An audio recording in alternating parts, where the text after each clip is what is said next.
TET परीक्षा 2025 महत्त्वपूर्ण सूचना। या कागदपत्रांशिवाय प्रवेश मिळणार नाही। डॉक्युमेंट काय काय लागणार आहेत संपूर्ण माहिती या व्हिडिओमध्ये आणि संपूर्ण सूचना आपण या व्हिडिओमध्ये पाहणार आहोत। व्हिडिओ शेवटपर्यंत बघा। तुम्ही जर आपल्या चॅनलवरती नवीन असाल तर प्लीज आपल्या चॅनलला लाईक शेअर आणि सबस्क्राइब करायला विसरू नका आणि नोटिफिकेशन बेलला क्लिक करा म्हणजे येणाऱ्या प्रत्येक नवीन अपडेट तुम्हाला सुरुवातीला मिळत राहतील। महाराष्ट्र राज्य परीक्षा परिषदेकडून जे आपल्याला सूचना आलेल्या आहेत त्या सूचनाचं तंतोतंत पालन करून येणारी TET आपल्याला द्यायची आहे। ते TET देण्या अगोदर तुम्हाला प्रवेशपत्रासोबत काय काय न्यायचं आहे किंवा काय काय सोबत लागणारे डॉक्युमेंट्स किंवा कोणती कागदपत्र आवश्यक आहेत ते आपण या व्हिडिओमध्ये पाहणार आहोत। सगळ्यात महत्त्वाचं म्हणजे तुम्हाला हॉल तिकीट प्रवेश कक्षामध्ये न्यायचं आहे परीक्षेसाठी जे तुमचं हॉल तिकीट आलेलं आहे। आता इथं बऱ्याच जणांचा प्रश्न असतो की ते ब्लॅक अँड व्हाईट हवं की कलरमध्ये। शक्यतो कलरमध्ये न्या। जर दोन पेपर असेल, पेपर 1 आणि पेपर 2 दोन्ही असतील तर 2 प्रवेशपत्र न्यायचे आहेत। एक असेल तर एक नेलं तरी चालेल। यासोबतच तुम्हाला आधार कार्ड किंवा निवडणूक आयोगाचे ओळखपत्र वोटर ID असेल, पासपोर्ट असेल, पॅन कार्ड असेल, स्मार्ट कार्ड, ड्रायव्हिंग लायसन्स असेल तर ते स्वतःजवळ ठेवावे, त्याशिवाय प्रवेश मिळणार नाही। त्यामुळे जर समजा एखाद्या परीक्षार्थीच्या नावामध्ये बदल असेल, ॲड्रेसमध्ये बदल म्हणजे आता तुमच्या नावामध्ये बदल आहे, एखाद्या ओळखीच्या पुराव्यावर आणि तुमच्या प्रवेशपत्रावर बदल आहे तर नावात बदल असणारं तुमच्याकडे गॅजेट पाहिजे, ज्याला राजपत्र अधिसूचना म्हणतो, पत्र आपण म्हणतो ते। आणि त्यासोबतच जर ते असेल तर ठीक, नसेल तर तुम्हाला त्याच्यासोबत विवाह नोंद प्रमाणपत्र असेल तरी चालेल, ॲफिडेव्हिट असेल तरी चालेल, पण ते आवश्यक आहे मित्रांनो नावात बदल असेल तर। ही एक महत्त्वाची सूचना आहे। नंतर तुम्ही ज्यावेळी तुम्हाला मी हे सांगितलेलं आहे। आता दुसरी एक सूचना अशी की परीक्षा केंद्रावर तुम्हाला 1.5 तास अगोदर पोहोचायचं आहे।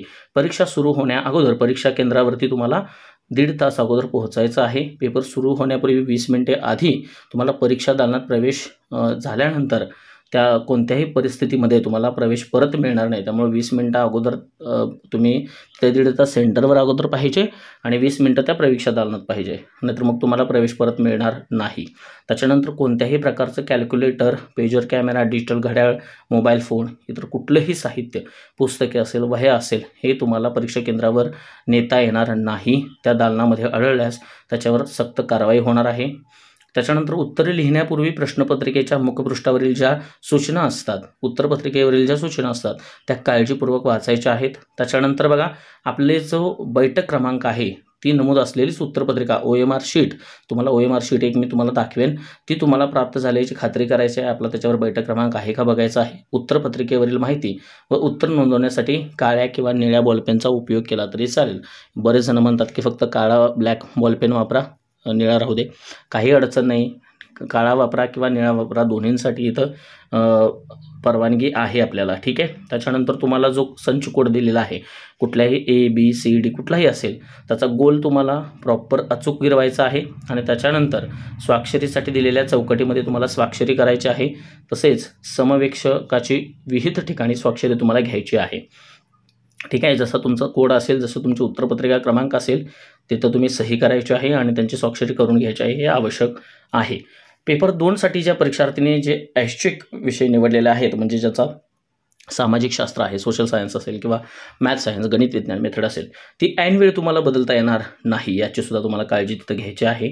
त्याच्यानंतर बघा ज्यांनी उर्दू, हिंदी, बंगाली, कन्नड, तेलुगू, गुजराती, सिंधी माध्यमाचे लोक आहेत, जे परीक्षार्थी आहेत, त्यांनी परीक्षेसाठी जो द्वितीय भाषेचा हे निवडलेला असतो म्हणजे मराठी किंवा इंग्रजी, तो नोंद बरोबर असल्याची तुम्हाला तिथं खात्री करायची आहे, ठीक आहे। त्याच्यानंतर कुणीही उत्तरपत्रिकेवरती अर्धा गोल, परत त्याच्यानंतर 2 गोल, मग तो गिरवलेला गोल आहे तो खोडायचा, दुसरा गोल करायचा, असाला कुठलाही प्रकार करायचा नाही। कारण जर एकाच प्रश्नासाठी तुम्ही 2 गोल गिरवले तर ते उत्तर तपासलं जात नाही, गुण दिले जात नाहीत। खाडाखोड अथवा एकाच प्रश्नासाठी 2 अर्धवट जरी गिरवलेला गोल असेल तरीसुद्धा तो तपासला जात नाही, याची काळजी घ्यायची आहे। त्यामुळे पूर्ण प्रॉपर तो गोल गिरवायचा आहे, लक्षात ठेवा।